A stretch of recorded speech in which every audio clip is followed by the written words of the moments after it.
This is chapter 2, and chapter 2 is going to be titled Points of Meeting. And what I want to do with this chapter is bring some clarity so that you can relate to these moments in your own life in certain frequencies of meeting with people. These are the situations where Jesus comes up to you and you either have to recognize him or you don't recognize him, and you begin to prioritize around how far away the energy is for you to make an investment in.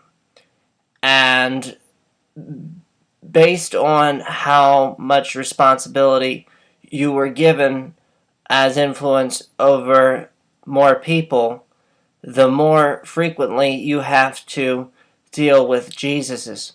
Some people meet Jesus 5 times a day. Some people meet Jesus 3 times a year. Some people met Jesus maybe 4 or 5 times in a lifetime. And when I say these words, I think they will appear to you in resonance exactly what times Jesus came and Jesus knocked and Jesus asked and how you responded. So this is going to be about the science and actually begin to focus in and expand on these times when Jesus shows up. Did it matter what he was wearing? Did it matter how he presented himself? Did it matter if he was too early or too late? What did you begin to think about? And in those times where you considered telling Jesus no, what excuses or permission slips did you give yourself? Did you say, my hands are tied? Did you say, I don't have time for this? Did you say, it would make me feel uncomfortable for myself as the way it will reflect another person? Did you step in and give a stamp of resistance that, had you opened those doors to, would have made another person very happy and would have made them more prosperous? These are opportunities, and they work both ways. And you probably can bring all these memories to life yourself, where you once were Jesus and you asked and you seeked and you knocked and you got a very human answer. Humans answered the phone, humans answered the door, humans told you no. And how did that then make you feel? And where did that then lead you to? And did that make you more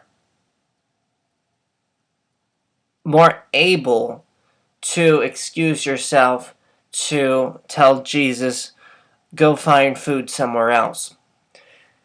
And I want this to remain personal about when Jesus shows up and when he knocks. But when we bring the collective into this story, we have so many Jesuses out on the street, and we have to look at where we are and the ripple effects and the symptoms to what we have contributed.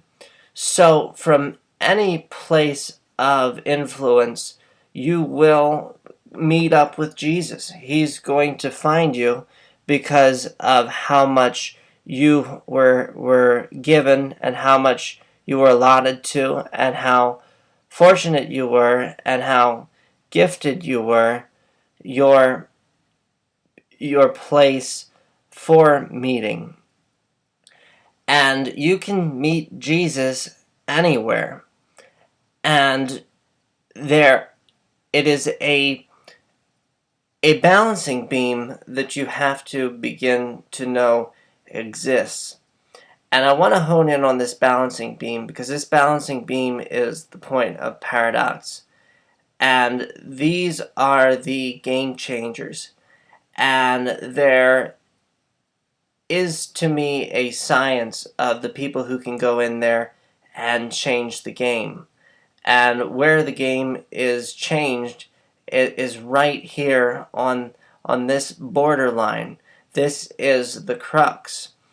And when you say yes or no, you begin to either allow or disallow some form of evolution to take place.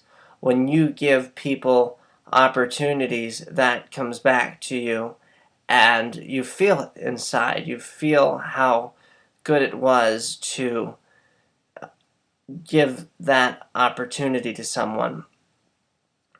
So let's say now that Jesus begins to approach you, and by characteristic situation, let's say it's the cards are stacked against you on this day. The energy is you don't want to give any more out.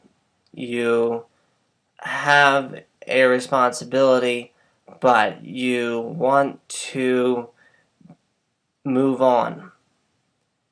And you can feel that discomfort in those times. You can feel that lack of connection, and it's temporary, but what is making it temporary is that resistance. And so when one person begins resisting, the other person begins to get angry and defensive. Now, the first person will begin to say, that person was angry and defensive. And the second person will begin to say, well, she was so close-minded. So these points of meeting are divine, and they're as divine as we are open to making them. The mantra of the universe is always to say yes, is always to say affirmative, is to always be on the side of appreciation and expansion and growth.